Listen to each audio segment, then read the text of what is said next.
What happens when a president finds out someone close to him was offered millions to take his life? In Burkina Faso, this wasn't just a scary story, it was real.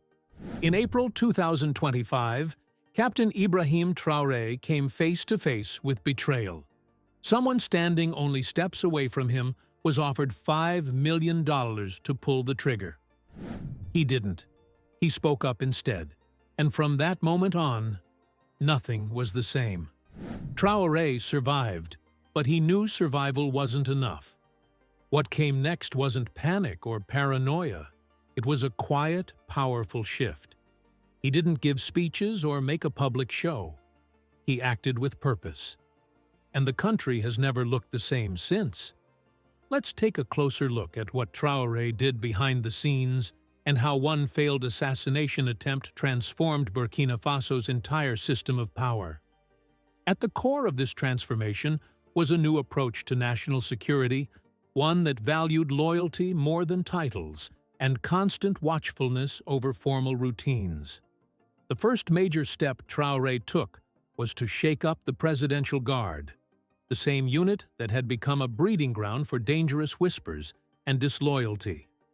Teams were completely restructured. Fresh recruits came in not from the usual sources, but from lesser-known branches of the security forces. Background checks became much stricter, digging deep into personal histories, family ties, foreign connections, even old-school records were examined. But for Traoré, it wasn't just about who could pull a trigger.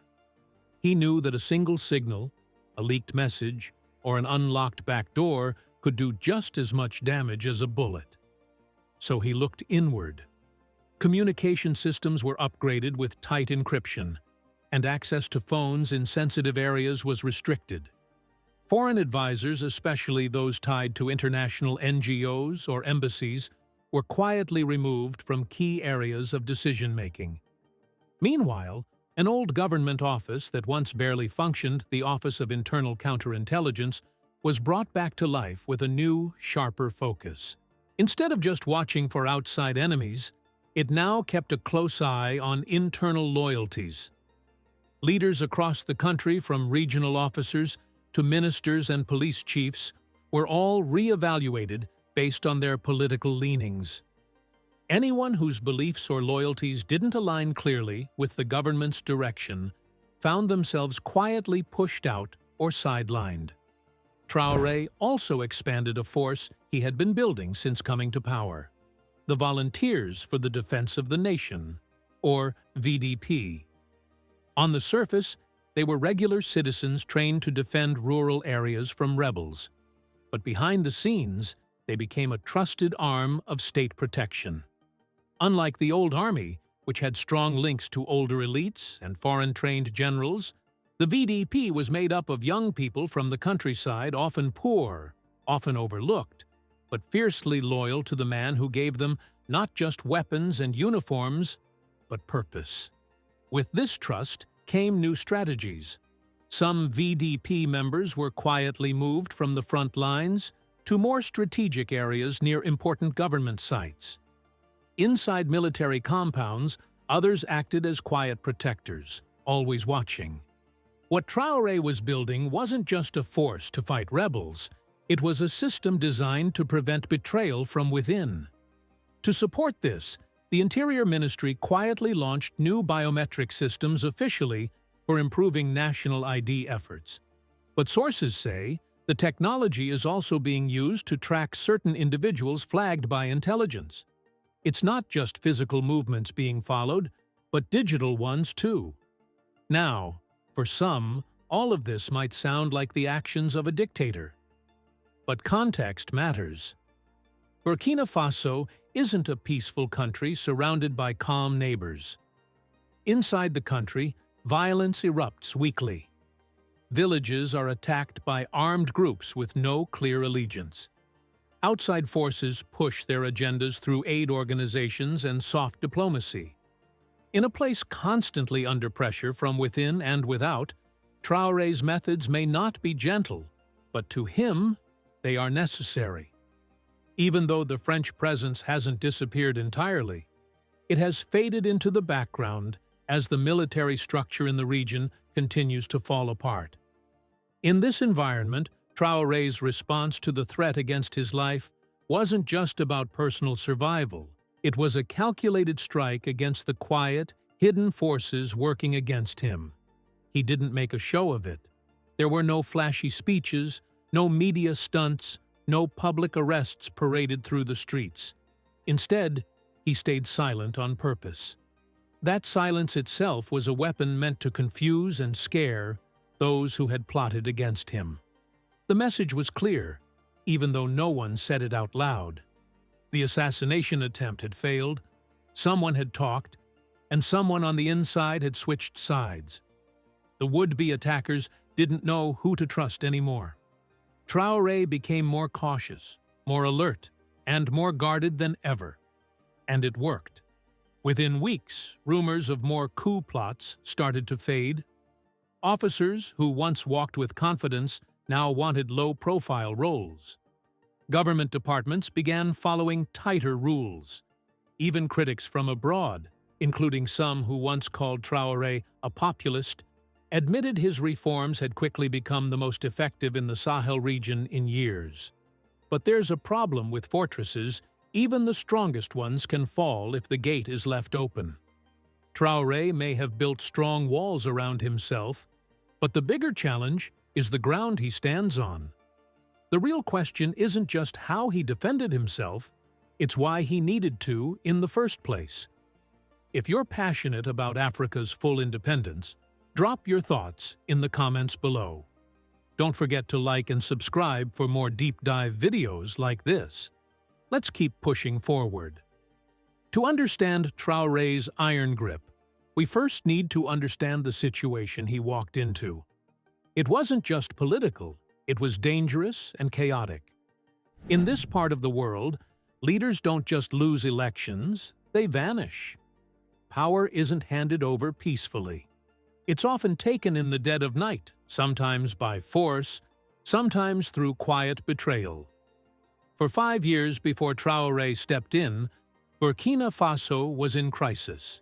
The government had broken down. Conflict and instability were everywhere. So when Traoré took power in September 2022, he didn't inherit a stable country. He stepped straight into a storm. The man before him, Paul-Henri Sandaogo Damiba, had promised to bring peace after removing President Traoré. But instead, he became known for doing little and relying heavily on outside powers, especially France. While the nation suffered, Damiba remained disconnected. Terrorist groups burned villages. The army was falling apart. And the people? They were losing hope. Another man in uniform had let them down. That's when Traoré made his move. At just 34 years old, he led a nearly bloodless coup that removed Damiba from power. And for a moment, the country cheered. Some compared him to Thomas Sankara, a bold, young Pan-African voice for change. But the celebration didn't last. Almost immediately, Traoré became a target. Between 2023 and 2024, there were 7 serious attempts to remove him, each one confirmed. Not just gossip or suspicion. And all of them came from within the military itself. Some of the threats Traoré faced came from people very close to the center of power. The first attempt to remove him happened just months after he came to office. It was led by police officers who remained loyal to former leader Damiba, with support from local figures who were unhappy with Traoré's stance against French influence. But they underestimated him. After the plot was discovered and arrests were made, Traoré addressed the nation. He made it clear, enemies aren't just rebels with beards or weapons. Some wear medals, speak French, and walk the halls of power. Yet the danger didn't stop there. Each new threat became more complex.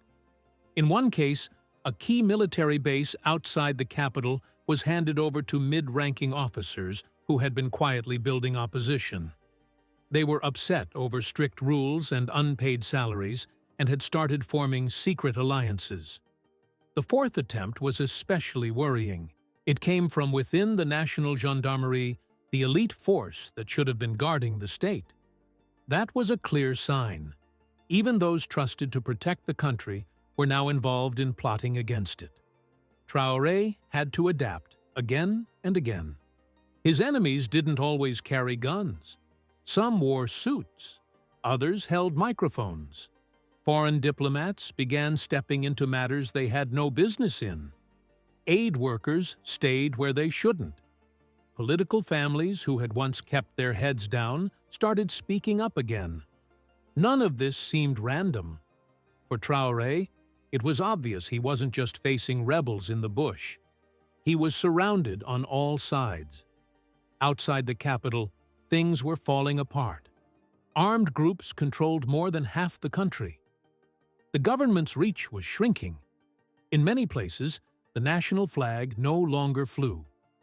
Militants and local warlords had stepped into the power vacuum. They made the rules, collected taxes, and handed down punishments. Every time the rebels made gains, new coup attempts followed. These military failures gave enemies hope and exposed just how fragile the system was becoming. Inside the army, frustration grew. Soldiers and officers alike began to doubt whether the leadership had the resources or coordination to win. Some even started looking for someone else to follow. Foreign interests, especially those eyeing Burkina Faso's gold, uranium, or regional influence, saw a chance. They didn't need bombs or drones. They just needed someone desperate enough, close enough, and willing to take a bribe to do the job. This is the world that led to the $5 million offer to kill Traoré. It wasn't just an attack, it was a calculated investment. What made Traoré a target wasn't just his role, it was the way he led. Boldly, patriotically, and in defiance of those who profit from Africa's instability and division. But when you lead like that, your enemies don't shrink. They grow. Traoré knew this wasn't the first time someone had tried to buy betrayal. It was just the first time a dollar amount was known. The 4 coup attempts revealed something more chilling. The threat could be anyone. A top officer, a man who salutes, someone sitting at the same table. That's why he changed everything: his security team, his intelligence network, even building a new force from ordinary citizens. Because coups don't begin at the gates. They begin with the one who holds the keys. And now, even the key holder wonders what waits behind the next door. Even though no bullet was fired, the question still echoes louder than a gunshot. Who offered $5 million to take down Traoré? Who had the money, the nerve, and the access to try and buy off someone so close to the president of Burkina Faso? They may not know exactly who did it, but they believed Traoré had a weak spot. Not in battle, but in the quiet spaces of personal trust, where power is most vulnerable. They knew what it would cost to make someone turn. They knew when to strike, and they knew exactly who to approach. This wasn't just the act of a random rebel. The person behind the plot believed that removing Traoré wouldn't just shake Burkina Faso, it would change the entire region. So instead of getting distracted by headlines, let's focus on the signs that matter. Start not with foot soldiers, but with those high-up senior military figures, especially those who wore medals but lost everything when Traoré came to power. These were men who once enjoyed status, wealth, and unchecked power under the old leadership. When Traoré, young, bold, and openly Pan-African, rose to lead, they were pushed out of the circle. The deals they had relied on: arms trades, French-funded training sessions, quiet political influence, were suddenly gone. Traoré represented a new direction, one that didn't need them. Then there's the political elite, the powerful families who've built deep ties with international companies, foreign aid groups, and global banks. They weren't revolutionaries. They were businessmen in suits, skilled in negotiation and influence. But Traoré didn't play by their rules. He began nationalizing key infrastructure, reviewing mining deals, and cutting ties with foreign NGOs that had long worked hand in hand with these elite families. To them, Traoré wasn't just a threat, he was a financial disaster. But what makes this plot even more serious is that its reach likely goes beyond Burkina Faso. That's where things get more complicated. Since news of the assassination attempt broke, a certain unease has hung in the air across Ouagadougou. Some whisper that France is behind it, or at least happy it happened. There's no solid proof yet, no official accusation. But the pattern is all too familiar.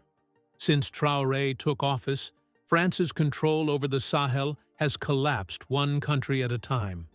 Mali left, then Niger, then Burkina Faso. French soldiers were asked to leave, military partnerships were cancelled, embassies cut back, and French media pushed out. What used to be France's stronghold in Africa is now a political void. At the heart of it, Ibrahim Traoré. He's not just tough, he's methodical.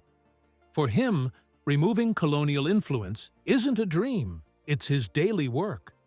He stood in front of crowds and shouted, "The land belongs to the people, not the empire." He wasn't just making noise. He was lighting a fire that had been waiting to burn for decades.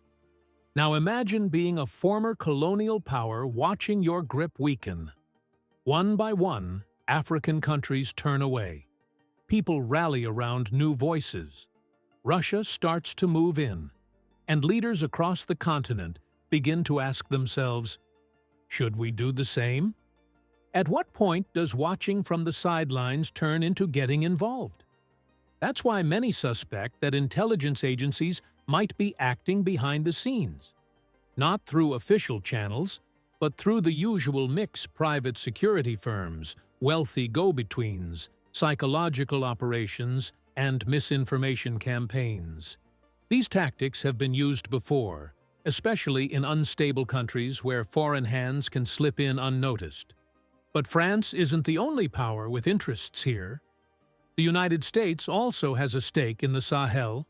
Though it moves more cautiously, Washington has invested heavily in drone operations, regional security programs, and counterterrorism partnerships in the area. And Traoré's rejection of Western troops, combined with his growing ties to Russia, threatens that setup. When does concern become action? That's why some believe what we're seeing isn't just about Traoré, it's a deeper power play. One where outside forces are working in the shadows, not with soldiers on battlefields, but with influence, cash, and silence. These people weren't freedom fighters, they were powerful deal-makers. And it was Traoré who shut off the flow of wealth they had enjoyed for years. He nationalized key industries, reviewed questionable mining deals, and pushed out international NGOs that were deeply tied to the country's elite. To them, Traoré wasn't just a political risk, he was a financial threat. But the real danger he posed stretched far beyond Burkina Faso's borders. These tactics don't make headlines, but they shape outcomes. After the failed $5 million plot to kill him, Traoré responded like a man preparing for a long war. He rebuilt his defense system layer by layer: more guards, secret informants, surveillance tech, and restructured command lines. On paper, it looks like he's sealed tight. But outside those walls, the threats haven't stopped. They've only gotten more aggressive. In Burkina Faso, safety isn't just about dodging bullets. It's about navigating a battlefield where enemies can smile, salute, or stay silent until the moment is right. Some haven't even been revealed yet, waiting to be awakened by greed, revenge, or desperation. That's the world Traoré is navigating. Time itself is his biggest challenge. Every day he stays in power. He gains influence, but he also collects new enemies. Every change he makes weakens someone else's grip, costs someone money, status, or pride. Every smuggling route he shuts down makes someone angry. Every French deal he cancels makes someone call Paris. He's not buying safety, he's buying time. And in his world, the most important part of staying safe is human trust. That's where his real challenge lies. Traoré has worked hard to screen, watch, and reward those closest to him. But people are complicated. Loyalty can fade in silence. Tension can build quietly. Ambition and jealousy don't wear uniforms. No matter how many cameras are installed or checks are done, no system can catch betrayal while it's still just a thought. That's why his intelligence network has become more active, tracking rumors, following the money, listening to whispers. But even that has limits. You can track a phone, but not a look. You can monitor emails, but not a quiet chat in a dark hallway. The very thing his control aims to stop, desperation, might be growing inside. Loyalists feel forgotten. Soldiers promoted one day are demoted the next. Volunteers who once fought for change now see their villages ignored. The pressure is real. And in Burkina Faso, coups don't just happen, they're debated first. The next step in the story is not always easy to predict. The situation is constantly shifting. One of Traoré's most devoted supporters, the VDP, Volunteers for Homeland Defense, is also facing growing challenges. Many of these volunteers are either unpaid or receive very little compensation, working under tough conditions with little support. Hope can only go so far in war zones, even when they still feel loyal to Traoré. Over time, their morale fades, and they may start to feel like pawns in a game, with no real power of their own. Loyalty is a fragile thing, and no amount of security measures can completely remove the outside forces at play. Traoré's alliance with Russia and the Sahel military group has increased his popularity, but it has also made him a target. While Western powers watch from the sidelines, some are waiting. In international politics, waiting is often more dangerous than acting. It allows uncertainty to spread, allies to reconsider, and enemies to plan with careful precision and plausible deniability. Sometimes, economic disruptions can be just as harmful as direct attacks. Traoré doesn't stay quiet either. He can channel the spirit of Sankara, and his voice can be heard across Africa, from South Africa to Mali, Niger, and Chad. This is why, instead of targeting just a man, someone offered $5 million to stop a movement. But the movement is still going strong. The plot failed, but the message still got through. Which brings us to the next issue. Public dissatisfaction can be easily stirred by digital algorithms. Burkina Faso is already involved in several hidden conflicts, many of which go unreported. Public opinion can be a powerful weapon, either turning against you or supporting you. At this moment, Traoré has many supporters. He is seen as a symbol of resistance across Africa, especially by anti-colonial intellectuals, young people, and rural communities. However, support is not guaranteed. It depends on results. Right now, the insurgency continues, the economy is struggling, and many areas are still lawless. If things don't improve, even his most loyal followers will start asking tough questions. Is this revolution really working? Are we any safer? Is he creating a new elite or truly protecting us? There isn't a strong enough defense to stop doubt from creeping in. Traoré's downfall may not come from a coup or assassination attempt. It could come from silence, the silence in the streets, the silence among the people, the silence where applause used to echo. So, the question remains, is Traoré safe now? The answer is, he is safer than before. but still not safe. He has bought himself time, but time is unreliable. Consider the future. While the palace may be protected, securing the entire system around him, his economy, his alliances, the rumors spreading in tents and market stalls, is much harder. In fact, the momentum may be more important than the physical walls around him, as history has often shown. And if Traore can't keep up that momentum, his enemies won't need another $5 million. One moment of weakness could be all they need. Do you think his opponents will ever manage to bring him down? Please share your thoughts in the comments below. And don't forget to subscribe to our channel for more in-depth discussions. By subscribing, you're joining a movement to restore Africa's rightful place on the global stage, while staying informed. Thank you for watching.